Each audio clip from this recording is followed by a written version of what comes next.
class. Today we'll be discussing behavior disorders. Well, who can tell me what a behavior disorder is? Megan? Well, I did a little bit of research before class, and according to Ganguly, a person who suffers from behavior disorders contains behavior responses that exhibit a wide variety of problem behaviors that further interfere with learning. Is that right? That's exactly what I was looking for. Some common characteristics of a student with a behavior disorder can include being anxious and argumentative. Based off your reading, turn to your partner and discuss our common characteristics. Well, when I was reading about it, I saw that in many cases, students with behavior disorders can seem to be like really unpredictable and they can lash out a lot. That's pretty much what I saw. Okay. Same thing. Yeah. All right, what did you guys come up with? Megan? We pretty much just said that students with behavior disorders change their mood fast, so they go back from being happy or sad or upset and stuff like that. Okay, so this part can be a little confusing. What you guys described was a type of disorder, but it's not involved in all of them.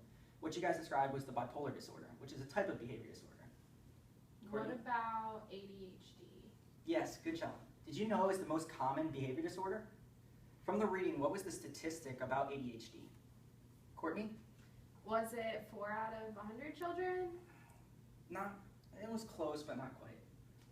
5 out of 100. That's awesome. So does anyone have any questions so far about behavior disorders? Megan? So for a student that has a behavior disorder, is it 10 times harder for them to learn compared to people who don't? Yes, it's hard for students with behavior disorders to do things like keeping attention, note-taking, and transitioning topics. It is also challenging for teachers to teach students with these disorders. What do you guys think would be a challenge for a teacher who is responsible for the education of a behavior disordered child? Megan?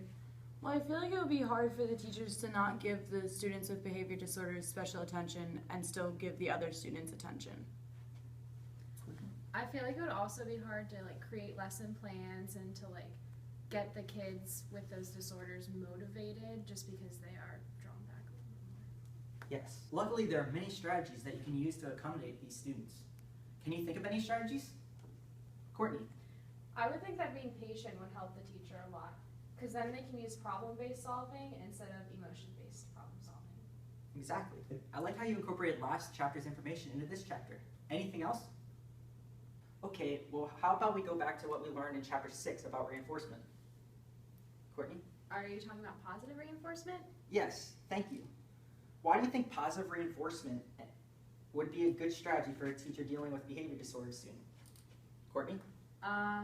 Because positive reinforcement would make the student more likely to increase his or her good behavior, therefore being more likely to act positively in more situations.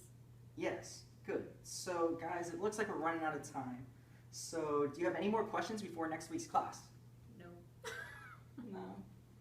All right. Why don't we turn over to the TV and thank them for coming? Thank you, teaching in the 21st century, for observing our class.